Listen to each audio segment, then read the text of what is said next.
Hi, I'm Dr. Paul Dickinson, and I teach tuba and euphonium here at Kennesaw State University. So today we're going to be taking a look at the tuba etudes for the Symphonic Band, grades 11 and 12, GMEA All-State Etude in 2018. The first one on the page here is the Andante Espressivo.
So there are a few things that I would look out for in this particular etude. First things first, it's marked at quarter note equals 80, which kind of hurries you through some of these leaps just a little bit more than it might be comfortable in some of these situations. But on the other hand, it's going to help you with some of these long phrases. It looks like they've got us going quite a distance here between measures 5, 6, and 7. And I don't personally agree with the way they have the phrases marked. If I were to breathe in the only places they have indicated, I'd be breathing on a bar line. I disagree with that. I think maybe going ahead and breathing on the 8th note pickup into 7, for instance, might give you a chance to tank up on air and still get a nice full crescendo executed through measure 7 into the downbeat of measure 8. As with some of these other etudes, we really only have 3 or 4 dynamics marked. We have piano, we have mezzo forte, we have mezzo piano, and we have a true forte. I would use these very sparingly.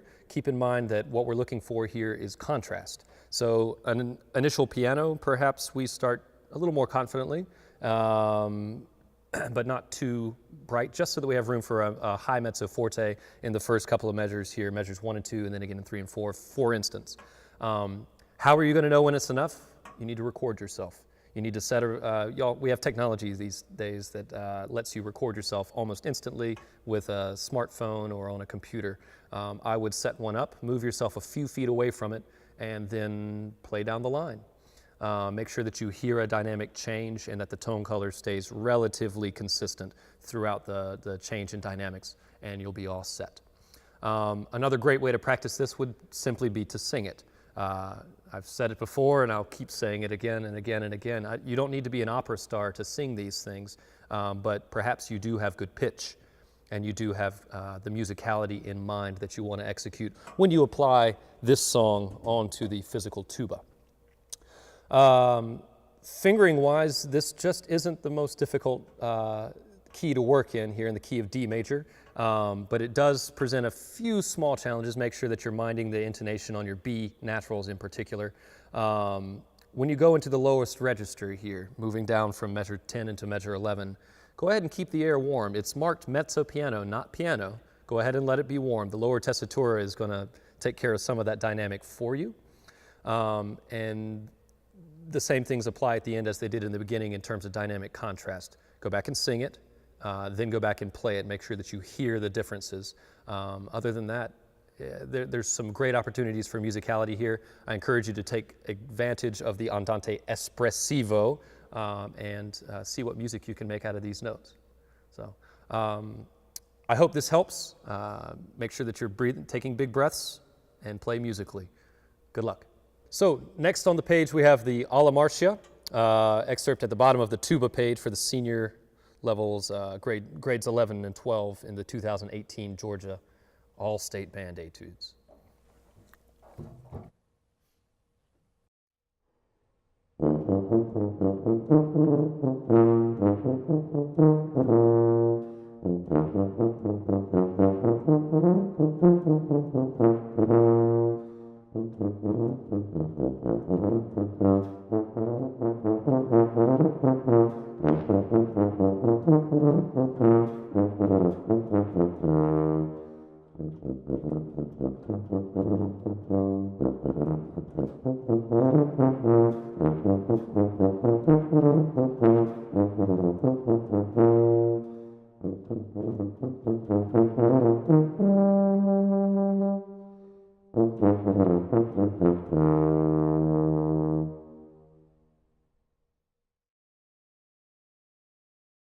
So there are a few things that I would look out for in this etude as well. It's primarily centered around your articulations for success in this guy.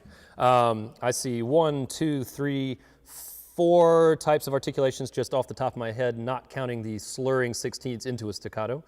So I need your plain accents to be one size and one style, your staccatos to be enough different from those that we can tell. And then you've got some of these tenuto accents thrown in there as well in the main theme. To my first guess, I would say that these tenuto accents are going to be important for maintaining a long phrase, a 4-bar phrase, instead of short little 2-bar sections. So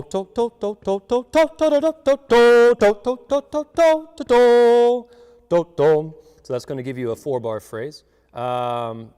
Looks like that continues right on across just a little bit. I do see a couple of changes once you get into this middle section here.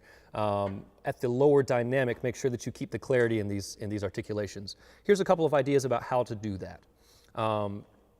Firstly, if you can sing it and hear it, the difference, to, to, versus to, or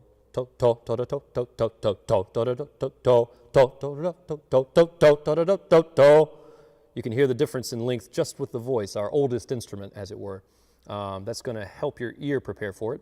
And then just a little bit on the mouthpiece as well.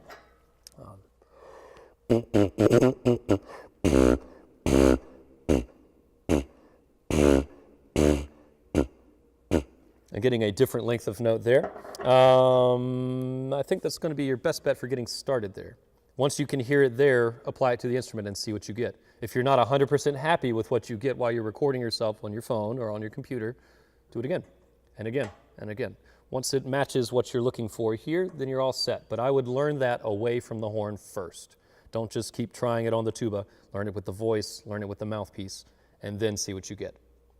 Again, you only have a couple of dynamics. You start forte, you drop to mezzo piano, you crescendo right back to forte, go all the way down to piano in the middle section, and then again just before the end. So realistically, I need 3 to 3.5 dynamics for this one. Start full, get quite soft but clear. Get full again, get quite soft but clear. That'll give us the idea of hearing the contrast between the sections. And I'm not going to be sitting behind a curtain with a decibel meter trying to tell exactly what you're doing. Okay? So make sure that I hear a contrast, but keep it clear as you go from louds to softs and back and forth. Here at the end, with a lot of these 16th notes in the second half in this low register, make sure that you spend the time with just fingers, perhaps, on the valves, so that you hear the valves moving cleanly. To, to, to, to, to, to, to, instead of to, to, ra, pa, pa. Make sure that you go slowly at the fingers first to tie that in and then add it with the mouthpiece and then add it to the entire horn. That should help with the clarity there. Great, so that's articulation, that's dynamic. Mind your tempos, make sure you're doing this with a metronome. Don't just guess, do it with a metronome. And I think you're going to be off to a good start. Make sure you record yourself, make sure you sing it back to yourself, and just because it's a technical exercise doesn't mean it shouldn't be musical. So I hope you have fun with this one as well, and good luck to you as you practice.